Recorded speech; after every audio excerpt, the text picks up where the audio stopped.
AskReddit by Turbulent Air. What is the most overrated travel destination?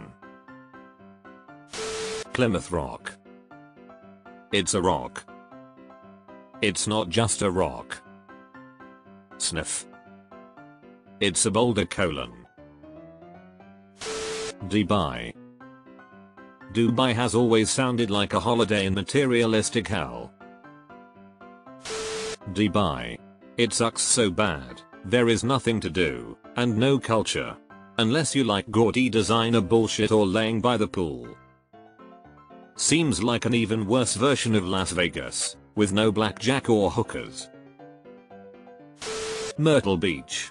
Except for the golfing, you have trashy, overcrowded beaches and restaurants. Branson. I do not get it. It's about 4 hours from me and literally everyone I know goes there on vacation. It is the go-to vacation destination for like 75% of people I know. They go there at least once a year. If they only can take one vacation, they go to Branson. I do not get the appeal at all. Everything there just feels incredibly fake. Anywhere described as like Vegas if it was run by Ned Flanders is gonna be a hard pass from me. Mykonos. There are better and more affordable alternatives. Go to Crete instead. It has the beaches and quaint towns and ancient history. Plus the island is huge, so there is a ton to see and do. I would go back to Crete in a heartbeat. Sometimes I wonder what people imagine will happen in a lot of these places. Tulum, Cancun, Dubai, Maldives. It's only for people who like laying by the pool or on the beach. Or snorkeling and diving. Or party. Really repetitive. Did people imagine that some completely untold, never heard before, experience would happen to them? Mallorca is great for road cycling, for example. Once you leave Palma, it's just a beautiful Mediterranean island with varied terrain and decent weather year-round. Honestly, given the chance, I'd gladly travel to 90% of the places being mentioned here. That's the spirit. Ignore the haters and form your own opinions. But, bad or meh, that's part of the joy of traveling. Niagara Falls. NY is not a nice place. The town itself is a dump, but the falls themselves are nothing short of spectacular. Well worth spending a half day there if you're in that part of the country. Disney World. I had to wait in line just to type this. Not to mention you turn into a human cash dispenser the moment you step foot in those parks. I live in Nashville and I think that's my answer. Tourists only go on Broadway and watch the same lame cover bands at the same lame overpriced bars. Go outside the Broadway strip FFS. Nashville has so much else to offer. I was just there for a bachelor party and had an absolute blast rocking out to a cover band. It was fun for one short weekend. Now I've done it and probably don't need to do it again. Honestly, Los Angeles. But not because it sucks, I love LA. I just think you need to live here to truly get what the city has to offer. If you come as a tourist, you squeeze in a bunch of random touristy things and don't get to really experience the city for what it is. It comes down to not trying to do it all and not falling for being a tourist. I went to Santa Monica and hit up a local deli for hotel snacks. Rode hotel bikes to Venice. Walked to restaurants in Santa Monica. Went hiking up into the hills. Took one trip to Malibu to hike and go to the beach there. Was great. Hollywood. The moon. It's cool and all, but there's no atmosphere.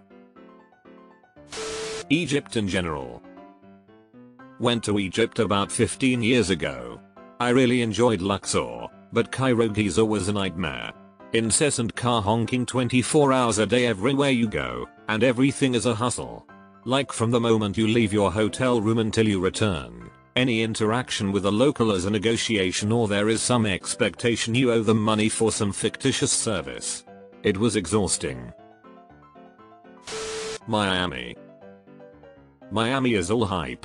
Ocean Drive and Lincoln are overrated AF.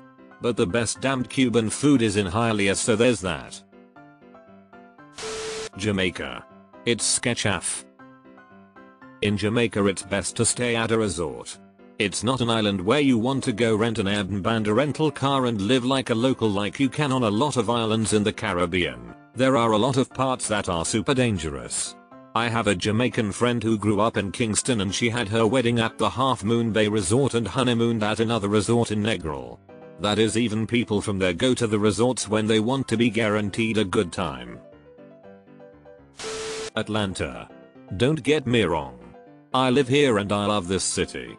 But Atlanta is, as many say, a great place to live but you wouldn't want to visit. As a tourist, it sucks. There are few interesting things to do and see as tourist that you couldn't get elsewhere, apart from some more niche interests. Living here is great, and there's so much the city has to offer to its locals in terms of quality of life. But I always tell my friends in other states countries to skip Atlanta and just go to Nick or Chicago for the big city tourism experience. That's the way I felt about Charlotte. Great place to live for 14 years but not somewhere to take a vacation. Scottsdale, my hometown, will always be home but I can't believe people go there as a destination. Good golf there and Sedona is pretty close by. I feel like 90% of the posts in this thread are just people going places they aren't compatible with. Like if you have very little interest in art or high-end cuisine then you probably aren't going to like Paris. Hate crowds, lights and noise? Probably not gonna like Vegas. Or people writing about places that they've never been to. The Dominican Republic. Sure, the resort is nice. If you leave for an excursion, count your blessings before you drive on any road in that hellhole. Drinking and driving is rampant there. My driver stopped at a drive-through bar. Fucking wild. Most destination cities are now just tourist trap global brand shopping centers. Don't get me wrong, it's tourism that kills places, ironically. Lake Havasu, AZ. It's a shitty lake in a shit town that everyone has convinced themselves is a nice place to be because they live in the desert and it sucks there. Hollywood gross. One of my favorite parts about Hollywood is staying at a hostel and walking around with visiting Europeans and seeing how disappointed they are with Hollywood. Cancun, it's a shady town. Everybody is out to rip you a new one. From the taxi drivers to the waiters, you go to a fancy steakhouse, order a bottle of wine, they bring you a more expensive one. You go to a taco stand, the price on the board don't match the one on the ticket. In nearly every Latin American country, if you're white, you're gonna get gringo taxed. However, everything is negotiable, and you can whittle the price of anything down. Speaking Spanish is a huge boon to your negotiating. I realize that's not really everyone's idea of fun, but you can pay the Mexican price if you're willing to walk away.